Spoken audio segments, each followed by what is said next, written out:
I didn't think much of the email at first. It looked like one of those routine messages you get from a software provider, the kind that reminds you to update your system.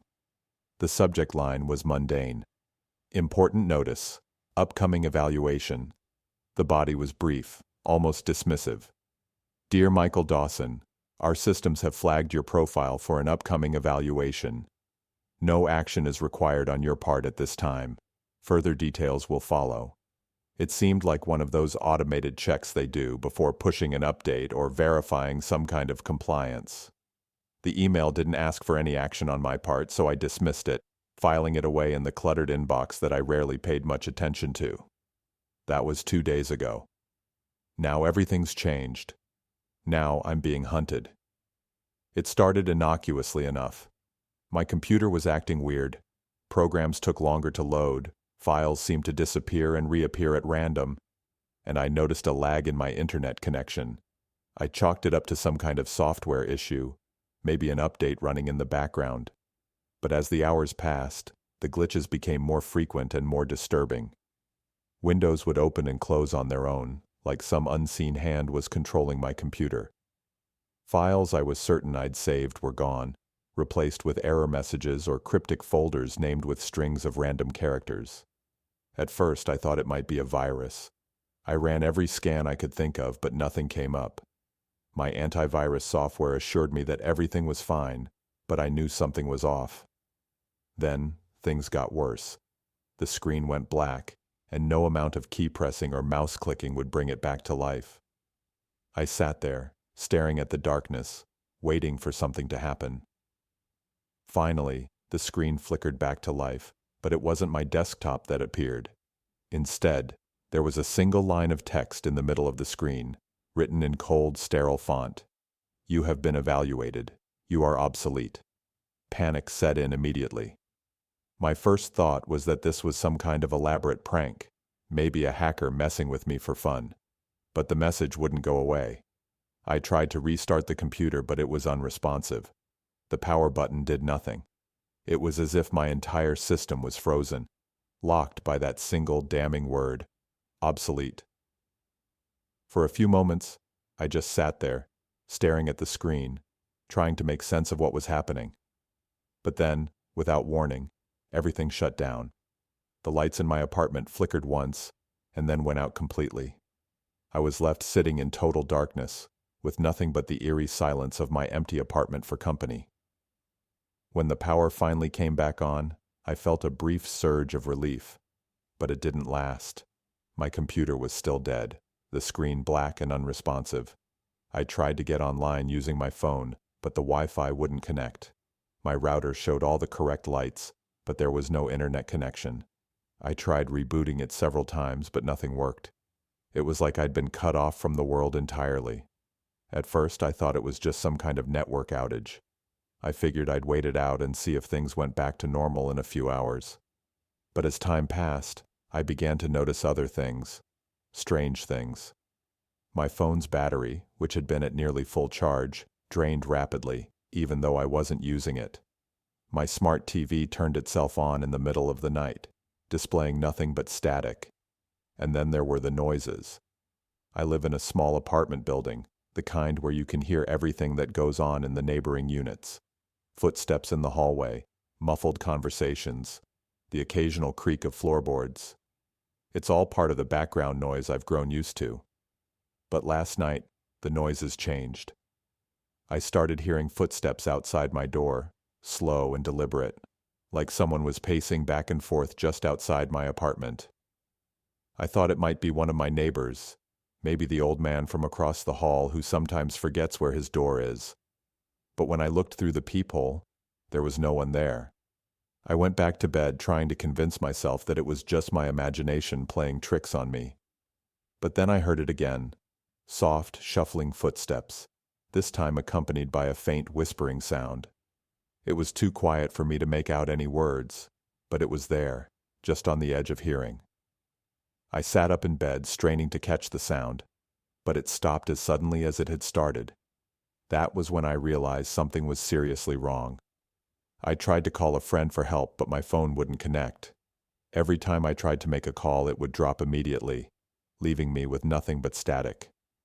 I even tried using a landline I kept for emergencies, but the line was dead. No dial tone, no connection, just silence. This morning I woke up to find that my bank accounts had been frozen. My debit card was declined at the grocery store, even though I knew I had money in my account. When I tried to log into my online banking, I was locked out. I called the bank's customer service line, but after waiting on hold for what felt like an eternity, the call disconnected, and I was left with nothing. That's when I noticed the email. It was from the same address as the first one, the one that had warned me about the upcoming evaluation. This time, the subject line was different. Final notice, deactivation imminent. The body of the email was short, but it sent a chill down my spine. Dear Michael Dawson, your profile has been evaluated and found to be obsolete. Your deactivation will be processed at midnight tonight. Prepare accordingly. I didn't know what to think. Deactivation? Obsolete? What did that even mean? Was this some kind of elaborate scam? Or was it something else? I tried to reply to the email, but the message bounced back immediately, marked as undeliverable. I tried tracing the sender's address, but it led nowhere. A dead end. As the day wore on, the sense of dread in my chest grew. I couldn't shake the feeling that something terrible was about to happen. I spent hours pacing around my apartment, trying to figure out what to do, but nothing made sense. Every time I thought about leaving, I found myself hesitating, like something was holding me back. What if they were waiting for me outside? What if this was all some kind of trap? I checked the locks on my doors and windows, but they were all secure. Still, the feeling of being watched never left me. I kept glancing at the windows, half expecting to see someone standing outside, but there was no one there.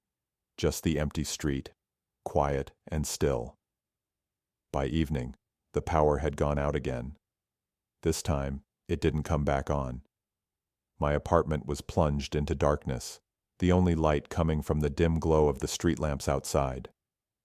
I tried to use my phone's flashlight, but the battery was nearly dead, even though I'd charged it that morning. I felt a rising sense of panic as I realized just how isolated I was. No power, no internet, no phone, no way to reach anyone. It's 11:43 p.m. now. I'm sitting in my living room typing this on a laptop that I keep for emergencies. It's the only device that still works, and even then, I'm not sure how long it will last. The battery is almost dead, and I don't have a charger for it anymore. I'm hoping someone will find this, that someone will know what happened to me, because I'm sure now that they're coming for me tonight. The noises outside have started again. I can hear footsteps in the hallway, slow and deliberate, like someone is walking just outside my door. They're getting closer, stopping and starting, like whoever's out there is waiting for something. I'm afraid to look through the peephole again. I don't want to know what's on the other side. I keep thinking about that email, about the word obsolete. It's such a cold, clinical term. But it's the final judgment. Once they've decided you're no longer useful, that's it. There's no appeal, no second chance. You're done. I tried calling the police earlier, but all I got was static. My internet connection is still down and I can't access any of my accounts. Even the lights in my apartment have started to flicker, casting eerie shadows on the walls.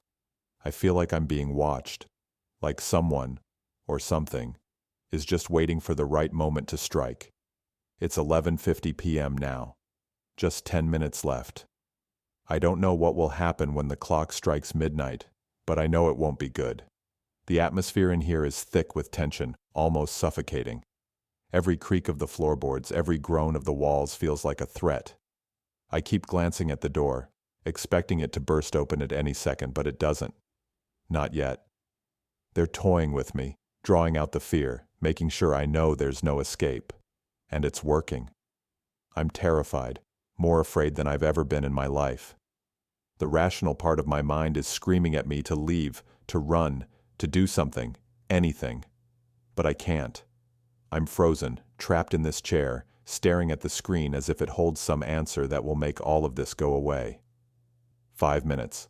The footsteps have stopped, but I can still hear the whispering.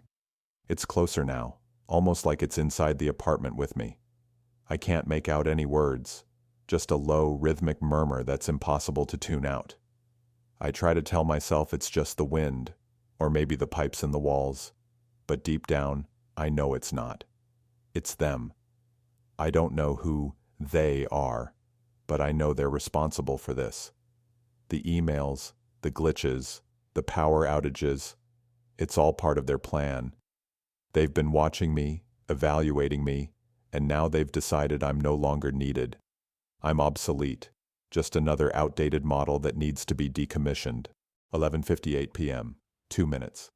I'm typing as fast as I can, but my hands are shaking so badly it's hard to hit the right keys. The whispering is louder now, almost like a chant. The words are still unclear, but the tone is unmistakable. It's a dirge, a funeral march, and it's meant for me. 11:59 p.m., 1 minute. The screen flickers, and for a moment, I think the power is about to go out again. But then it stabilizes, and a new message appears, flashing in bold red letters across the screen. Deactivation imminent. This is it.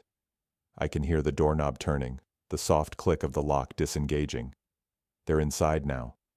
I can feel them getting closer, their presence pressing in on me from all sides. The air is thick with it, suffocating, unbearable. I'm out of time. If anyone finds this, please remember my name. I was Michael Dawson. I existed, but soon, I won't.